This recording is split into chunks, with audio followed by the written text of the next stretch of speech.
welcome, welcome, welcome. I'm Liz Vasasek. I'm the Director of Study Abroad and Global Engagement. Some of you know me, some of you I know, others are new, so welcome, welcome. So we're here to talk about faculty-led study abroad.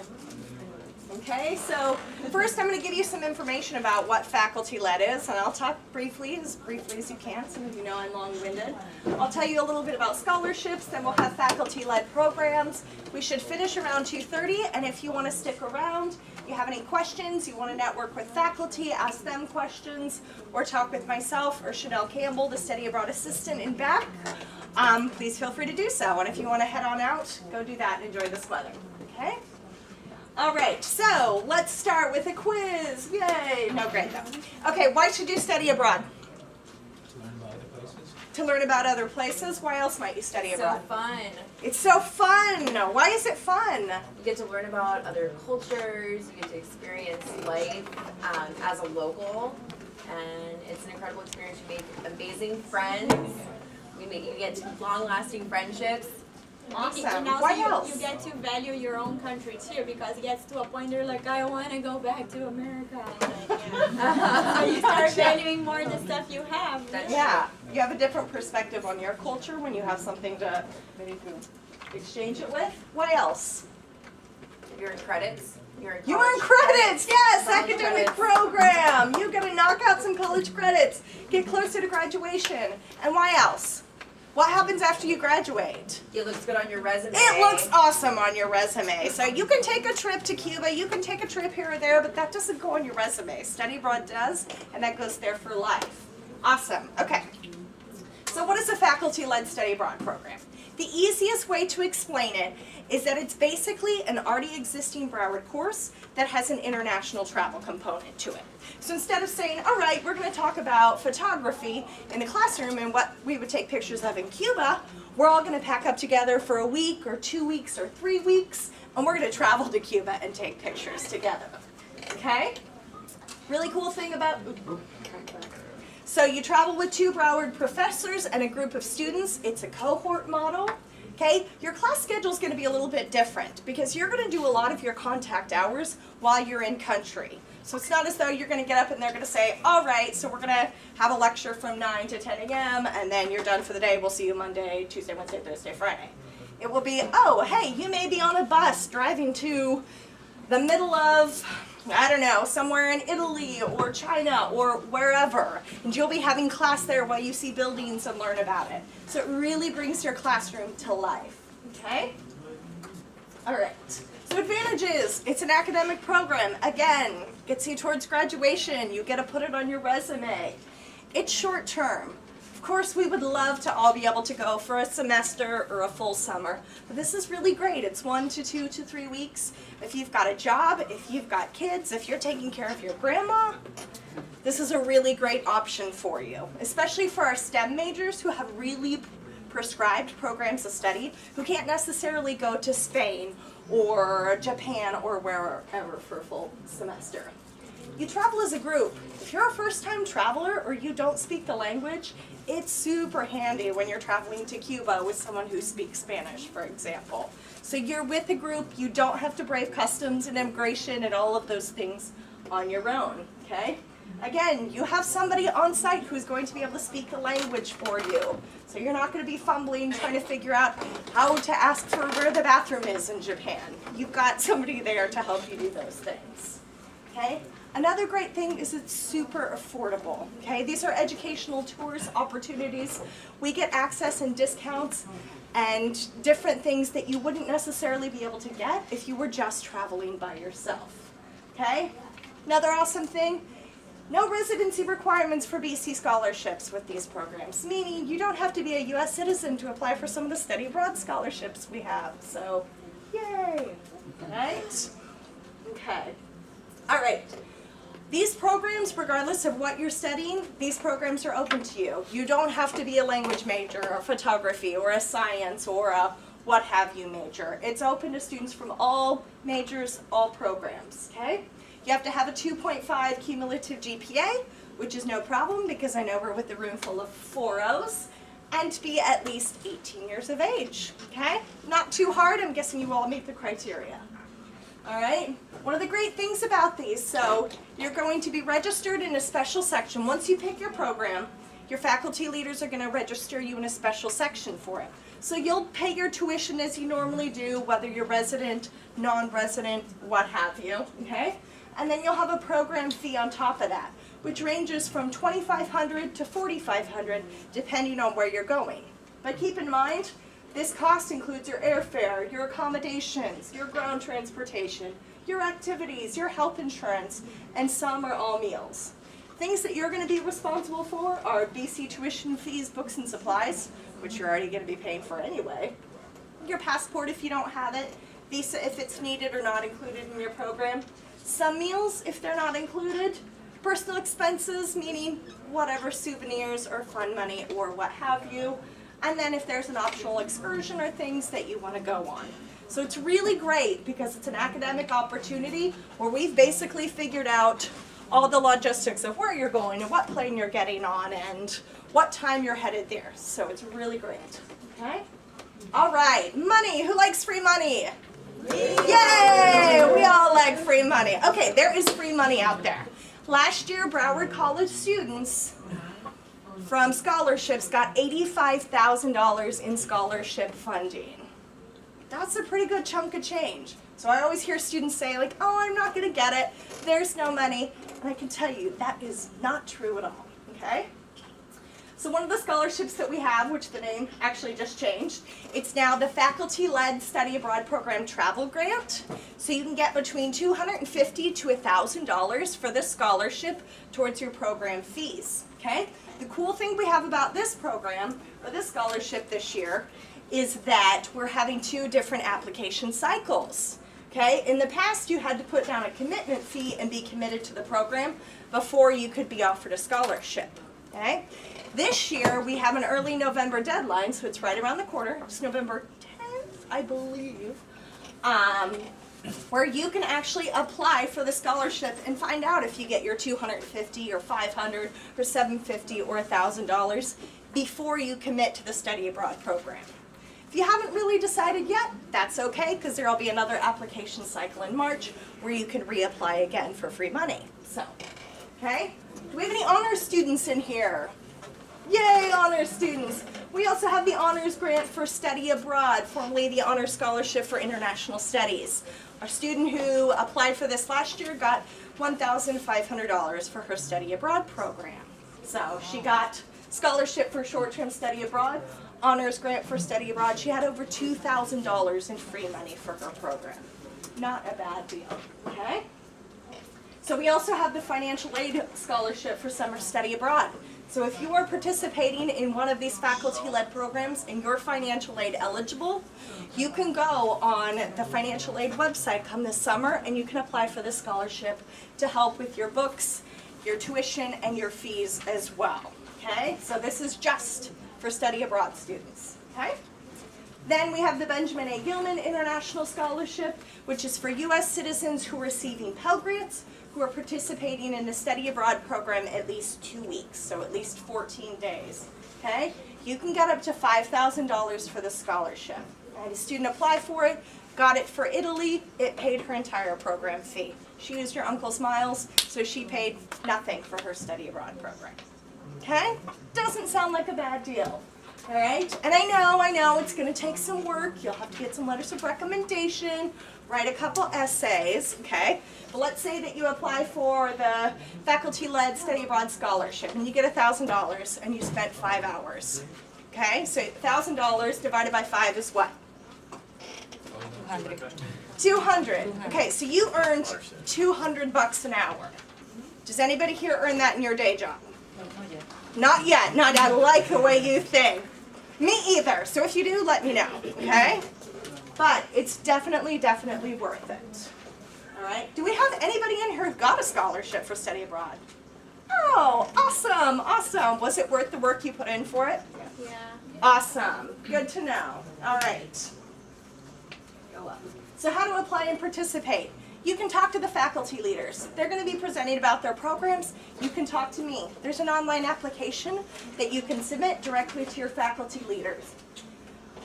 Connect with your academic advisor. You can see the courses that you're going to be taking, and you can say, all right, I'm going to be taking Environmental Science 1001. How is this going to apply towards my degree? And is this financial aid eligible?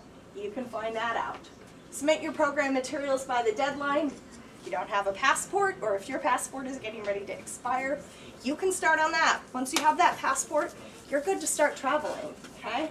Apply for scholarships. $85,000 in free money last year, just from scholarships. And this isn't even financial aid that students applied towards study abroad.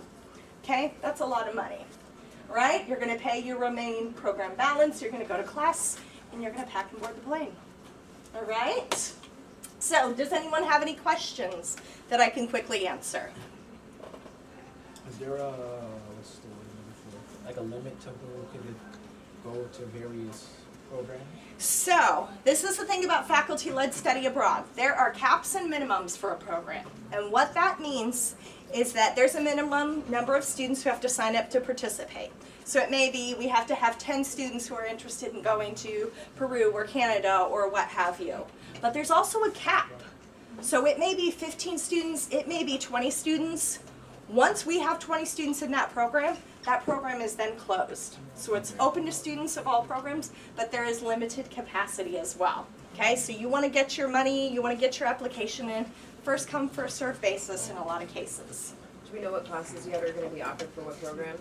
Yes, faculty are going to present on those and we're going to go over it. If you've already taken a class and that's one of the classes, let's say Spanish, you have to take it again. You are required to enroll in the coursework for the program. So some of the programs you have the option between 2 courses to take, and some of them you're required to enroll in both courses for a learning community. Okay? If, excuse me, if I took one class that is required, shall I take it again or just the second class that I haven't? You will have to talk to the faculty leaders. In some rare cases, they'll make exceptions, but a lot of time if it's a learning community, you're required to take both courses. But you can't if you pass the state law. Yeah. Yeah, so there's some exceptions in terms of what. And faculty also, we only can apply for one place, one trip. So when you apply, you have to put down a financial deposit. So we've had cases where students have put down a deposit and they said that they were going to, I don't know, China. If the China program didn't run, they would be offered the option to go to Italy or what have you. But yeah, but we have had students who have participated in programs such as Ms. Tiffany over here, I did too. who went last summer. She went to, where'd you go in China May? and Italy. And then she went, later on in June, July to Italy. So, yes. And once you start, that's one of the consequences of study abroad. Once you start traveling, you won't stop. It's a good consequence. Yeah. Okay? All right. So, I am going to turn it over to our faculty leaders. Again, we'll be here from 2:30 to 3:30 if you want to catch me afterwards. Have any questions? I'm Liz. Come see us. And happy, what are we on? Wednesday. Thank you. Thank you. And we like people. We're looking good.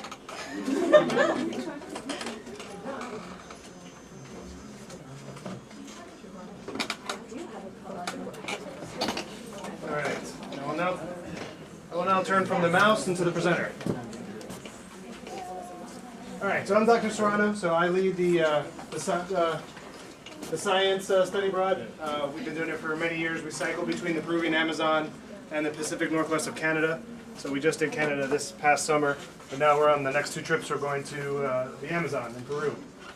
So, like Liz mentioned, we actually have many repeats. So yeah, I said that already. And the class that's attached to it is Zoology 2010, which is a Gen Ed biological science. So it'll count towards your Gen Ed package as your science and your science lab.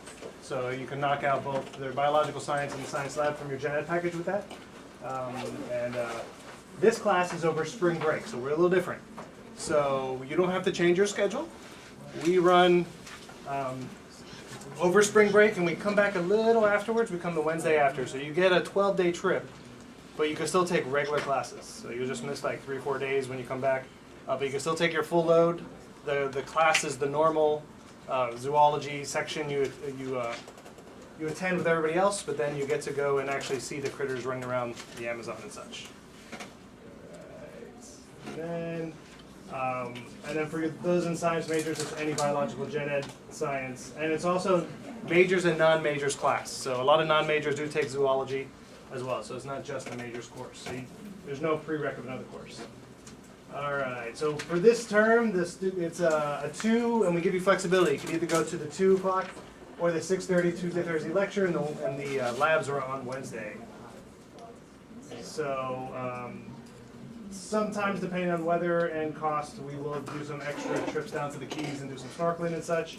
But we will leave for Peru on March 3rd, which is that Friday, it's either Friday or Saturday. We just have to figure out the tickets. That spring break begins. All right, so we fly through Lima into Iquitos, and we basically hand in the Amazonia side. So not Machu Picchu, but this is in the forests, in the rainforest. All right, so you get to see a lot of it. We go hiking on foot. We go down in little canoes. We go down in boats. So swimming with pink dolphins we've done. We've been fishing for piranha, blowgunning with natives, all that kind of good stuff. Dr. Harvey's a herpetologist. So he is a published scientist on lizards, snakes, frogs, turtles, all that kind of stuff. And I'm an entomologist, so I'm the insects and bugs guy. So, which is tons of stuff on both sides. So we'll be going down, and he's also a bird guy too, so you'll get birds. We go down canoes, we'll be grabbing stuff out of the bushes and trees and showing you. You get firsthand experience to get to hold interesting stuff. So yeah, we go to a few rehab centers where you get to have your monkey experience, them crawling all over you. And toucans and all these kinds of interesting things. Student playing with piranhas there, lots of canopy walkways, your cultural experience there with some of the native tribes. That's Dr. Harvey there, the big tall guy that's towering over everybody, doing his blowgunning. And then pink dolphins, if you didn't know, there's pink river dolphins only a couple places in the world, including the Amazon. Every year we've gone, we've had students swimming with them. So we're swimming in there in the Napo or the Amazon, and they're like 10 feet away. So that's an experience you'll only find here, and lots of other stuff. So these are all images we took and such.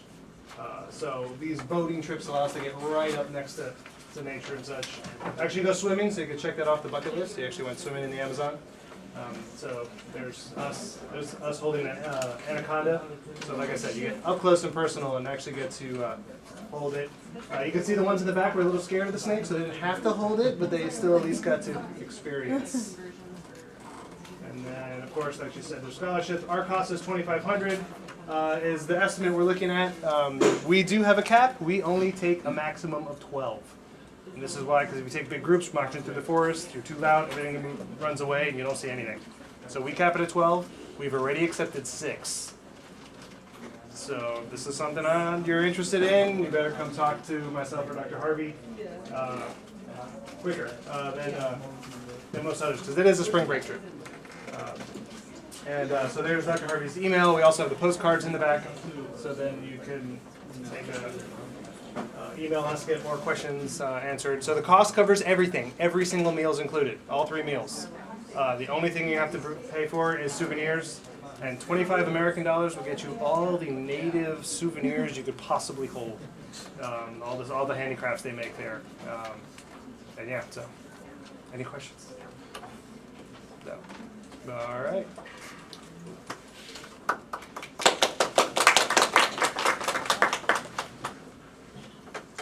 Ready for me to go next?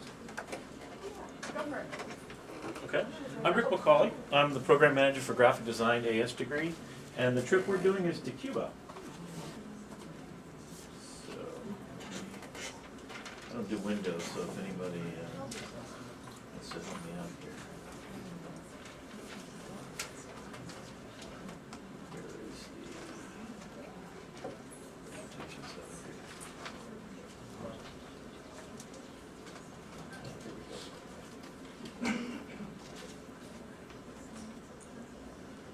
So we're making a trip to Cuba, and this will be in May of next year.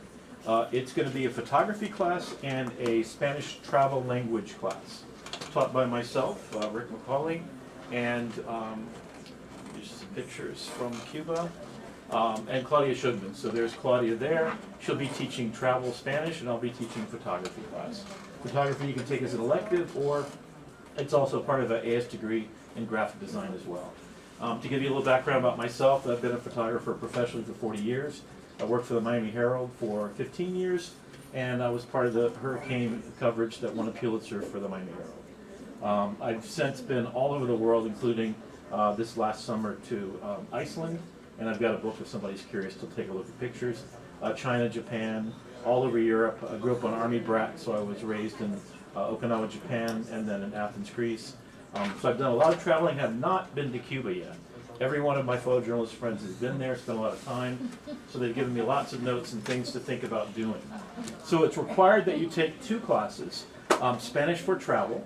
If you are a native speaker of Spanish, there's a certain assignments you'll be given slightly different than those people that have no Spanish experience whatsoever. The photography class, we do have some cameras to loan to the students while taking the class. They're all Nikon cameras with lenses that are detachable. So during the time you'll be traveling, you can use our cameras, or you can bring your own if you'd like to as well. We have a preliminary, so it's going to take section A of summer time period. It's going to be about 6 weeks total, 5 weeks total. So we'll do some preliminary teaching together, both in Spanish and in photography, in the same classroom at the downtown campus.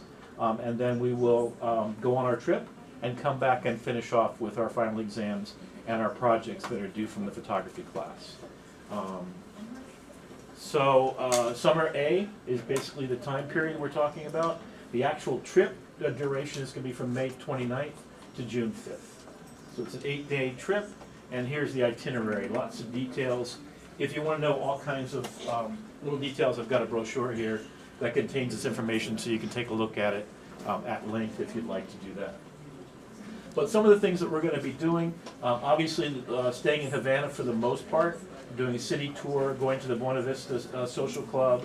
I'm not a Spanish speaker at all, so I'm going to be taking the Spanish class along with you, and I might try to maybe do some of the photography things in Spanish. We'll see how that goes.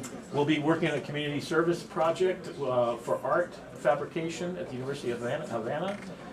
And we're going to be going to a dinner and show at the Tropicana, and then et cetera, et cetera. It includes zip lining tour that we're going to do, optional if you'd like to do that, horseback riding, and then we're also going to go on a boat river trip through a massive cave system that looks fantastic for photography. So it's going to be filled with lots of great food. Breakfast and dinner is included in the costs. And the total, including airfare, insurance, visas, because you do need a visa to go to Cuba currently, transportation and scheduled group activities, lodging and 2 daily meals a day is all included. There are some extra expenses.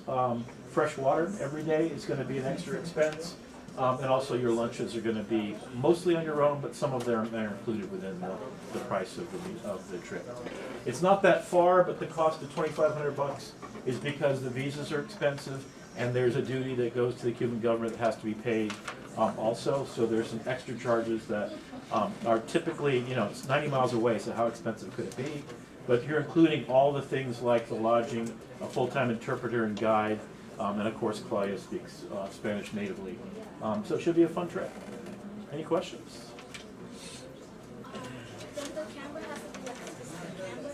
It has to have a camera that you can switch to manual mode, automatic program.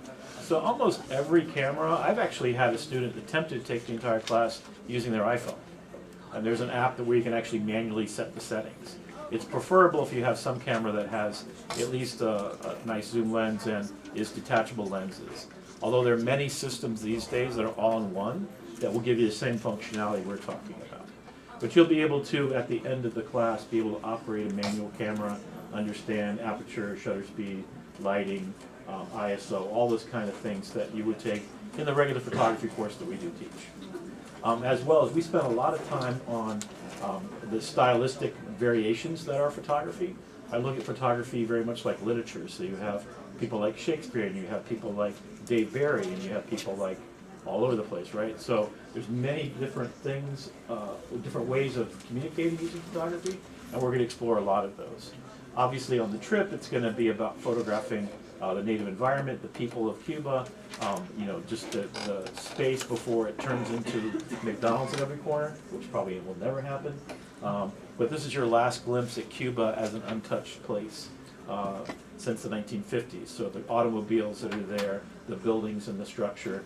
And also on our trip will be an architecture professor who will be leading some discussions about the architecture and the local customs. And we can go to the Museum about the Revolution, which talks about what happened back in the 50s in Cuba and how our relationship has changed over time.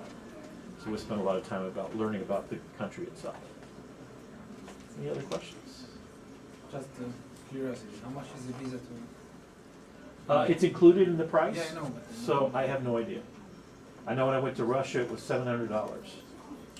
I spent a month in Russia this past summer teaching for Broward College. Yeah, in that's Cuba, I think it's $350 or something. it's included in the program cost, and with Cuba, because tourists can't travel, you have to get a special education visa, which is going to be different than a tourist visa. So you'll see sometimes bigger, and yeah, and his was a special circumstances. Yeah, mine was But an visas can employment range visa. everywhere. If you have to get a visa for that place, and not all places require it, can range anywhere from $50 to $700. So there's a wide range depending on where you're traveling, what type of visa there is. And does anybody here know Professor Sagoon? All right, so Professor Sagoon that's going with Professor Macaulay, she's actually been leading study abroad for 11 years. So she's gone to Mexico, she's gone to Costa Rica. She's, if I can put her personality into an insect, she is like a bumblebee. She is fantastic, and she's very excitable, and she's really passionate. She's from Venezuela, and she's really passionate about Latin American culture in the United States and study abroad. So she will be here later on, so be sure to say hello to her. You will know her when she comes in. It'll be like a little tornado. Anybody else here? So I yeah, have mine, very thank you. experienced, super excited about students, and you have two awesome faculty leaders for this. Okay, thank you. I have more brochures you need. Okay. I'm gonna. Oh, she's got yours up. There's the Okay. Iceland book that I should do. And I'm going to talk. This is a good crowd. Trying to get through everybody. Does everybody know how to find our website? No? Like Broward College? Study Abroad website. Yes. Yes, I hope you do. Well, you start at Broward College. I don't know why this isn't coming up. You start at Broward College, and then you go to Broward College, and you go to / study abroad. Okay? And you will find all of our programs there. So in addition to these faculty-led programs, we also have those traditional long-term semester or summer programs as well. So we offer study abroad, and with these there are 30 different destinations that are available for those, okay? So if you want to go to Italy, and we're not offering that this summer, that is available. If you want to go to Greece, if you want to go to Namibia, if you want to go to Morocco, if you want to go to China, all of those are available, okay? And you can come talk to me one-on-one about those programs, and we can figure out the best one for you. The website for Yeah, if you go to broward.edu / study abroad, Oh, and you'll find our website. And I don't know when. Can you go grab Celia? Celia back there? I think she's in her office. Okay, so I'm going to talk briefly. Do we have any other honor students or students who are interested in being in honors?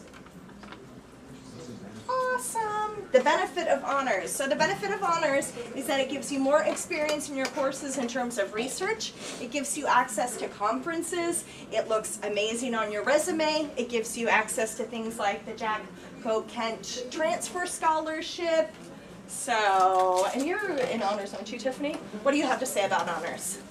It's a great program. I'm actually doing that. I just did the application for the Jack Coe Kent Scholarship right now, but it just And what has is a that basic- scholarship?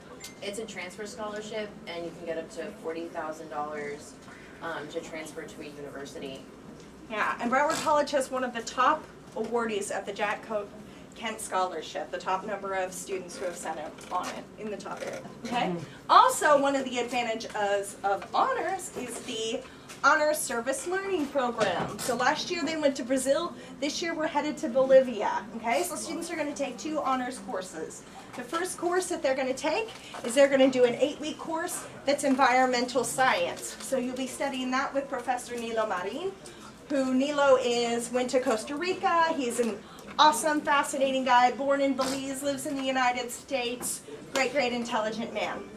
Then you go travel to Bolivia for a week over spring break.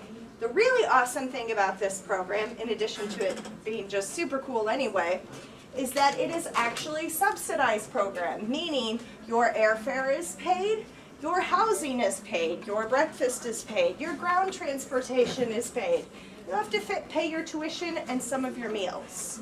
You're already going to be paying tuition anyway, and you're already going to be eating anyway, so you may as well be a part of this and go to Bolivia. So that's one of the advantages of being in honors. Okay, when students come back, they're going to do their IDH course, which is going to be focused on Latin American identity. Okay, so they're going to tie those in, the environmental science and Latin American identity and culture as well. So it's a fantastic opportunity. You get to go do service learning.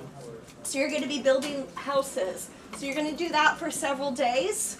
It's going to be you and other Bolivian students as well as you and other students. Okay? Then you get to go explore some Jesuit missions. You get to go to waterfalls, do some rappelling. It's a really awesome opportunity. So if you're not thinking about honors in general, you should be, because there's amazing opportunities. It's one of those things, again, that goes on your resume. Because as I always say, a college degree will get you a job. But things like honors, study abroad, internships, student clubs and activities, leadership positions, those will get you the job that you want. Okay?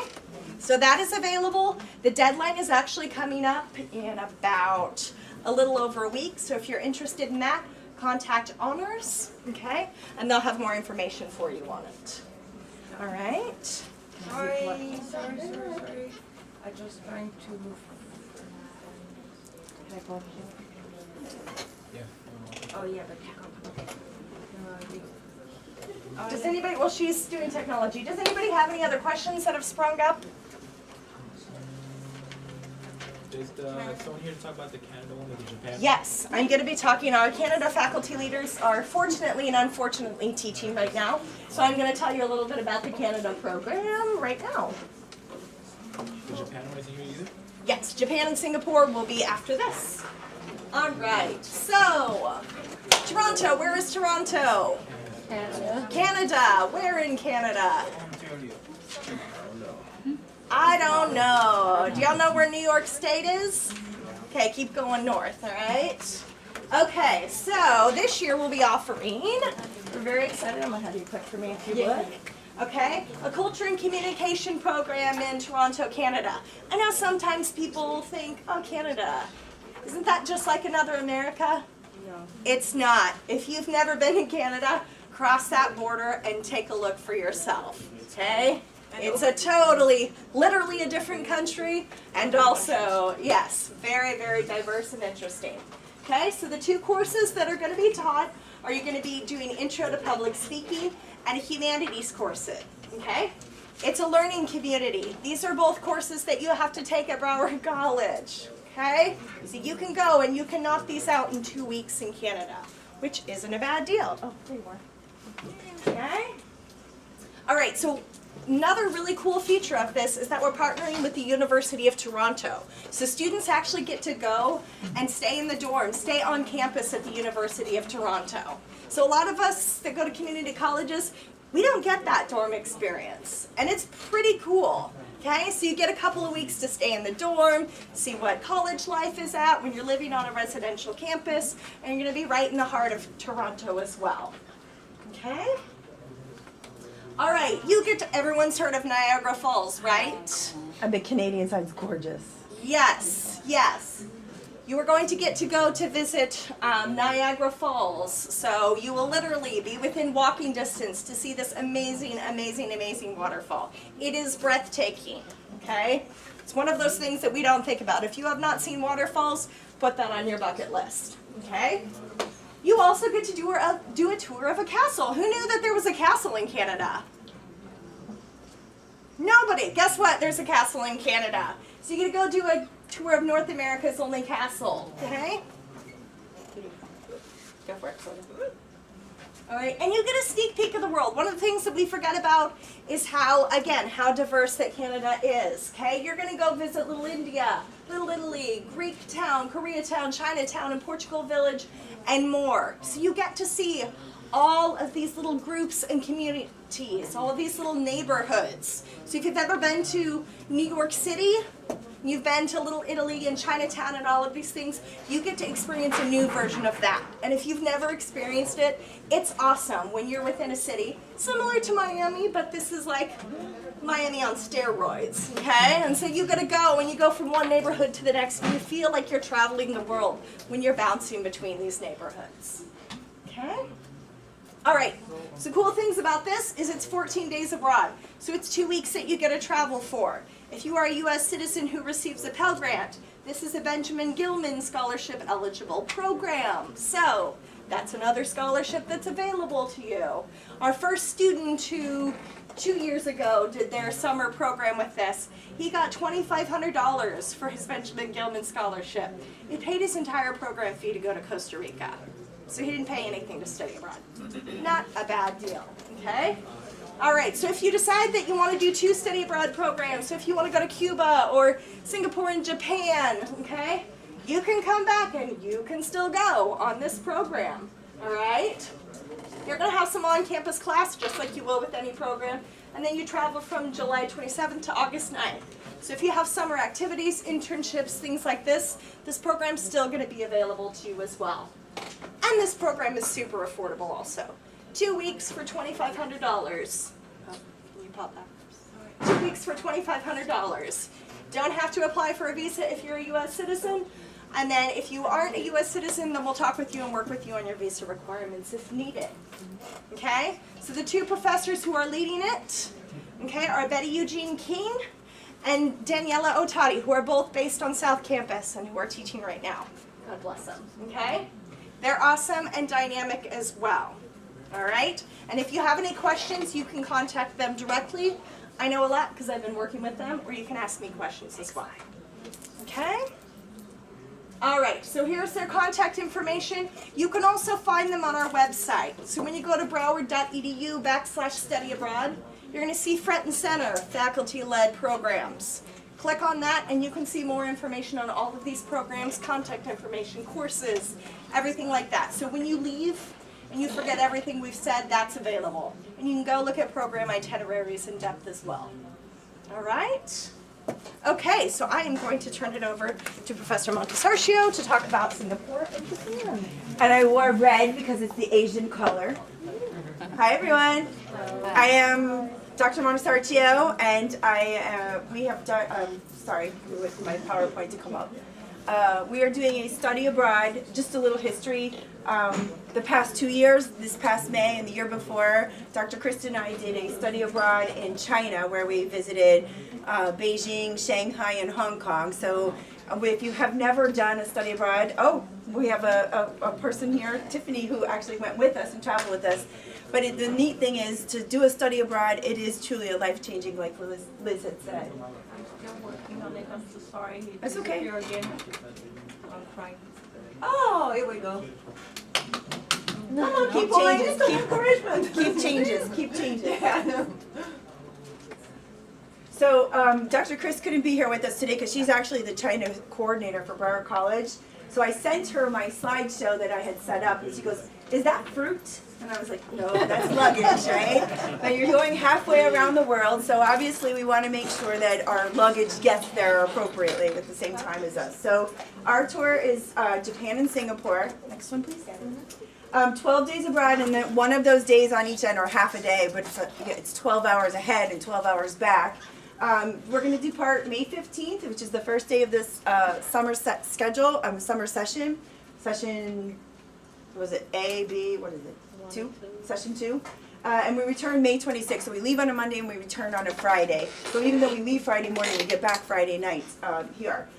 That's our Dr. Chris over there and myself, and that's our China tour guide. He was so much fun. And that's us at Tiananmen Square. I know we're not going there, but it was the only picture I had of both of us together. So those are your hosts, I should say. Next one. And I couldn't find a map like I did in China where it goes from Miami to Tokyo, Tokyo to Singapore, Singapore back, so I just created my own with Photoshop there. So, but, and again, so we were here in Beijing, Shanghai, and Hong Kong over here, so now we're going to Japan and Singapore, so, isn't that exciting? Exciting.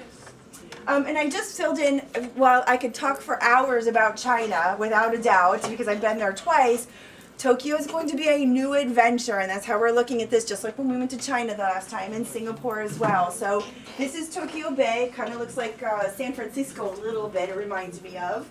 And I don't know enough about it yet, we're just giving you the highlights for the sightseeing. So next slide. Tokyo Tower, which is sort of like the mirrored after the Eiffel Tower in Paris.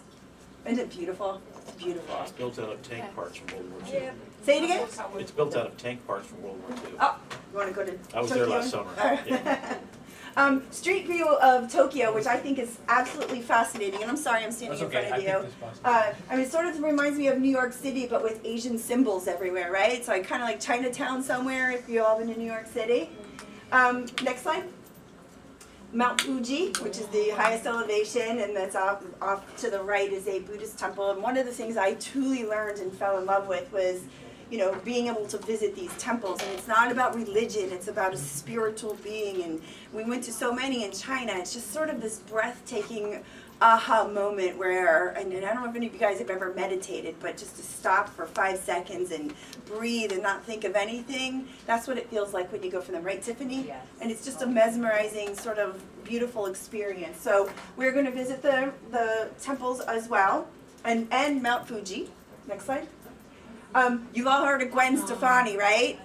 Yes, Gwen Stefani. Well, back on her first album, she had the Harajuku Girls. She even has the little bottles of perfume. You know what I'm talking about? So this is the Harajuku shopping district, which I will be a part of. I want to be right in the middle of all of that chaos. I'm a big shopper. And everybody dresses up there in costume. Yes, beautiful. I'm so excited. I think I'm more excited about this than I was with China. I want to go back. Okay, next slide. So then we fly, of course, because you're not swimming, to Singapore. And then, again, another one of their beautiful temples there. And each one has a little distinction of what makes them special. Okay, next slide. And again, we will be on a boat, just like we did in Shanghai. We took a tour of the harbor, just like we did in Hong Kong. We have it set up for Singapore also to be able to view the cityscape all the way around. Next slide.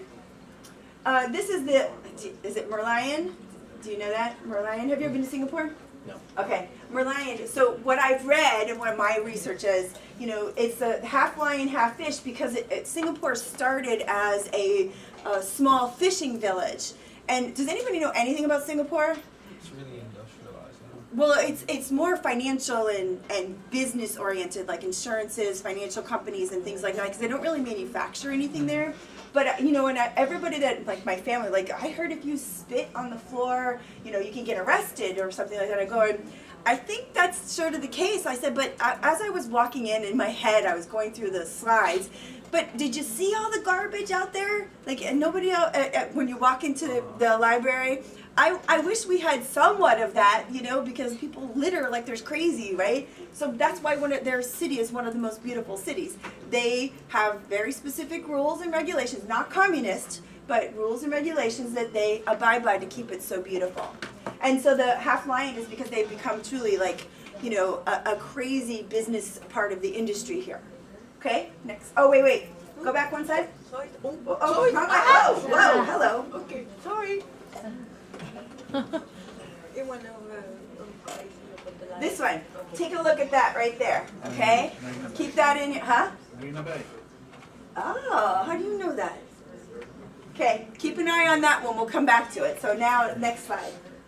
This is, again, the Helix Bridge. It's another one of the beautiful areas. And you can see the greenery and things like that in Singapore. There's a lot of people there. Leo Sloan, who teaches economics here, told us that, you know, they're very specific about, because he went with Broward College to Singapore, of how a building is put together. So in other words, if there's a lot of Chinese people in a building and you want to be in that building, the answer is no, because they want a very diverse population in the building, which I thought was interesting. So he was teaching me some of the things about this. But again, that they keep their cities gorgeous. Next one. Visit the botanical gardens, okay, very tranquil, very serene. And mixed in here, we'll get to it in just a minute, are the businesses. So next one. That is the affinity pool. Where? Marina Bay. Marina Bay. You are, remember that hotel I just showed you to look at? That's the top of it. And the infinity pool that overlooks the entire city, the main city That's the there. hotel you were staying? No, we're not staying. Nice try, though. Nice try. We're lucky we got it for what we got it for. Okay, so Marina Bay Sands is their infinity pool, which is just one of the, it's like a architectural wonder, really. Okay, next slide.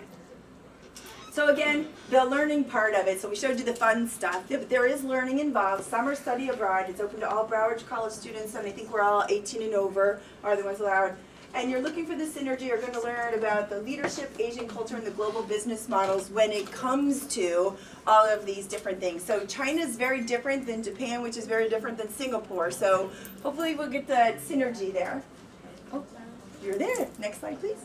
So if you have taken one, or if you have not taken one or both of these are the two classes we're offering right now, the Introduction to Business and MAN 2021. It's a great way to get 6 business courses. How many business majors do I have here?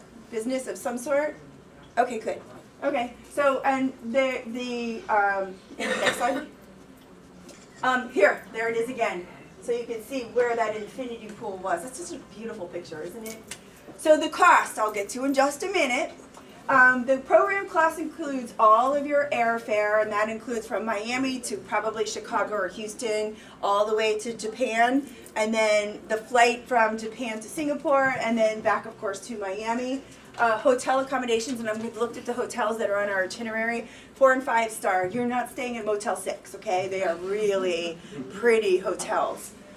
Meals, okay, so let me digress for 1 second. Meals in China is the reason why only some meals are included here now, because I cannot see another piece of white rice. The meals, so breakfasts are always included because they're at the hotel. Lunch is on your own, and several dinners are included. I don't know the exact number off the top of my head, but several of them are included. Because we want to be able to go out and enjoy something that's other than just, what's included in the package, right?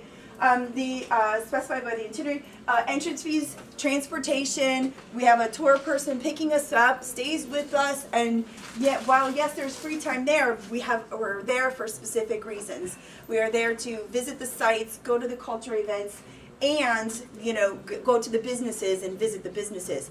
They're working right now on the finalizing which companies we're going to, but there will be at least 2 to 3 in Tokyo and 2 to 3. So, and one thing I have learned, and you can probably vouch for this, with the Asian culture, they love to welcome you in with open arms into their business and show you what they're doing. Usually there's like a map of, every business we went to, like to scale, the miniaturized of exactly what their facility looks like, etc. Okay, so the cost is, right now we have it at $4,500. We're working on that just a little bit, hopefully to tweak it. And like Liz said, there's tons of scholarships out there. But the one thing I want to clarify with you is, just for the amount of time that we're going for, half of that cost goes directly to airline tickets. So the rest of it, aside from the airline tickets and what you get for the dollar amount, it's truly worthwhile. I mean, it's truly worth every single penny. And I think Tiffany can vouch for China was a life-changing experience, right? Oh, it was incredible. Yeah. So, and then again, this is our group that we took the first year to China, and this is in Hong Kong. That wasn't our big group, okay? But there were 18 of them. Last year when we went to China, 18 was way too many. We kept it to 10. This year, we want to keep it at 10, maybe 12. And I can tell you, Tiffany's one of them, that there's already 6, probably 7 students that traveled with us for 2 years that are coming back and want to come and join the trip this time for Tokyo and Singapore. So if you're interested, please, please, please contact me directly or through the International Education Program website, and our stuff is up there.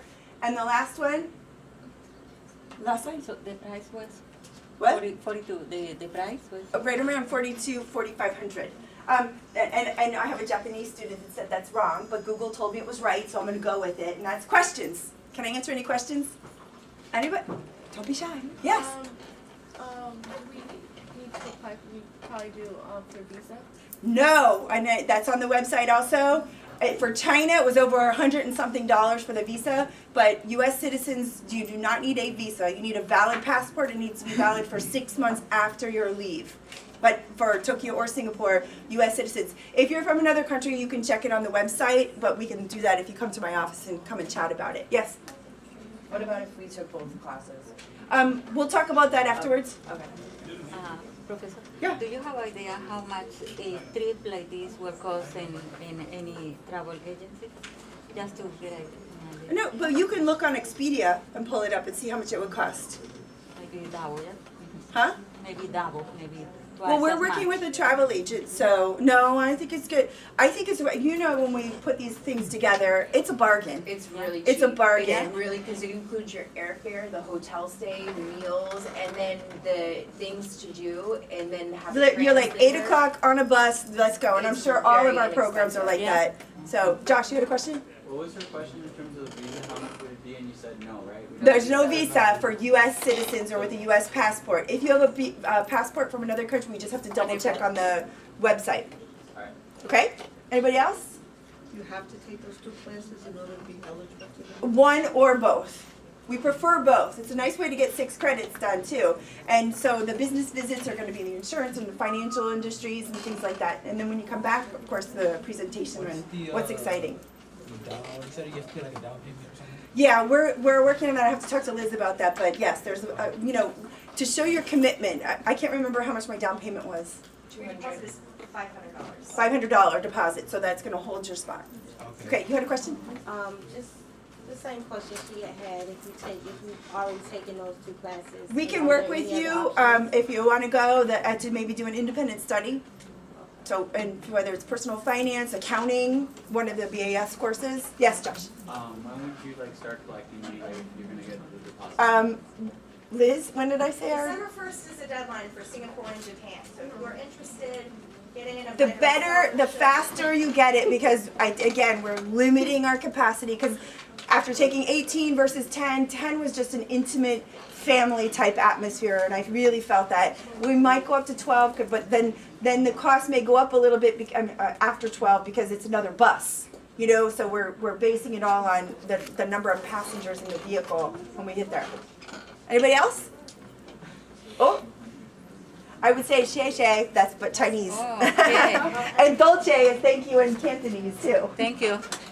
Okay, I know you all have heard me talk a lot, but I just want to do a quick introduction, if I can get her up here, to Professor Claudia Segun, who I mentioned, and she's going to talk about her components of the study abroad program in Cuba.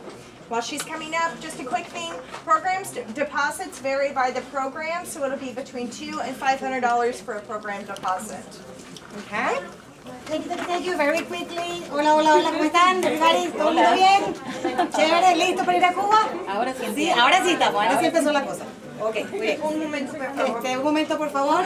This presentation was supposed to be last because I was teaching, but somehow it went ahead of time. So sorry that I wasn't here too. I left my partner in crime here present. And but anyway, I'm pretty sure that maybe you already discussed most of the things. This is going to be our pioneer trip to Cuba. Actually, we are learning a lot of things that we didn't know. But it is going to be a very interesting thing because it's going to have the cultural aspect, it's going to have the photography, it's going to have architecture, and then it's going to have what, I don't know, but I do believe in nature and in giving back. And those are the 2 things that make sure that they were in here. I've done study abroad for about many years. I've taken students to Mexico, Ecuador, Peru, many countries, Costa Rica, and those 2 things are very, very dear to my heart, nature and community service. And we definitely are going to do some of that. I'm sure that you already went over everything, Rick, or yes? Yep, So the you went over the presentation schedule? Yep. Okay.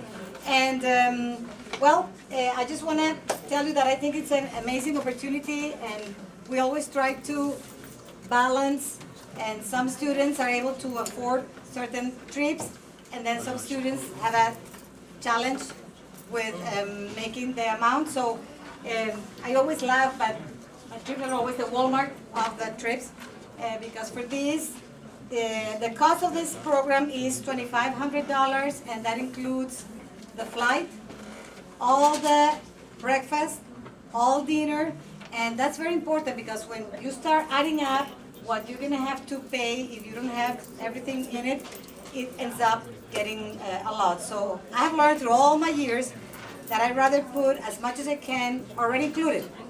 So once you pay for the trip, let's say you use all your money and you don't have anything else for buying lunch, it's okay. You're gonna have a good breakfast, you're gonna have a good dinner, and you're gonna have a place to stay every single day. So that's what we do it that way. Lunches, some of you might wanna eat something different, some of you might wanna eat with us, some of you might not wanna eat. And that's why we leave lunches up to you. I think people ask if they were already Spanish speakers or if they have. You do have to take the classes because there is a reason why we have 2 professors. And we usually try to make it a male and a female just because depending on the issues that arise on a trip. And if it's a male that's having an issue, most likely Professor Rick is gonna go and talk, and Professor Claudia is gonna be, if it's a female, it has something to do with some physical issues. So that's why usually we try to make it, at least in my trips, we do it like this.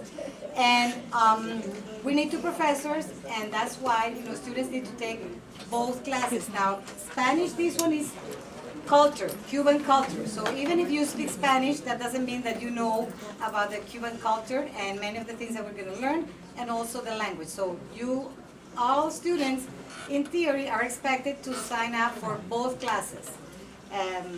That's usually, traditionally, what study abroad is about. The students sign up for both classes. So that's what we do. And the good thing is you get the 6 credits. 3 credits for photography, 3 for Spanish for travel. So what you're doing hands-on, you're still getting credits, which is an amazing way to do it. Actually, we're using a travel agency that one of our colleagues, she just came back from Cuba. And she told me that she met this lady. I guess this lady is a famous lady in Cuba. And she got to meet her, and she said that, it's amazing. So I'm guessing that we're gonna meet her too, because we didn't know that when we did this. But I thought that was pretty cool. And the fact that we can also go to the countryside. Not just Havana, and Havana is great with everything, but also we can go to the countryside, see how other people live, talk to them. And that was one thing that was very important for both of us. Originally, the way the trip was created, there was not going to be as much opportunity to talk to the people. Now we do. We're even going to go to certain houses and have some coffee. They're going to make it for us. It's a friend of the travel agent who's going to do it. So really, you're going to be in touch with people and nature. So we are really happy. Our deadline for application for the deposit is January the 15th. So if you decide to do that, you have time during the holidays to ask for presents for that. And then after that, the next month, you're gonna have to pay the other part and then the other part. So it would be 500, 1,000, 1,000.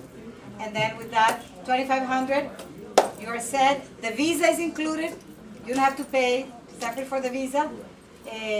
Everything is included in our trip except for, like I said, the luncheon and the water, that you have to keep buying bottled water. If you have issues with the stomach, we recommend that you drink that. But that's about it. Once you pay that, you're good to go. Any questions for us again? Yes. Yes, because it's in January, so we're giving you enough time, and we count as the first payment as well. So it will be 500 in January 15th, February 15th, 1,000, March 15th, the other 1,000, and you're done.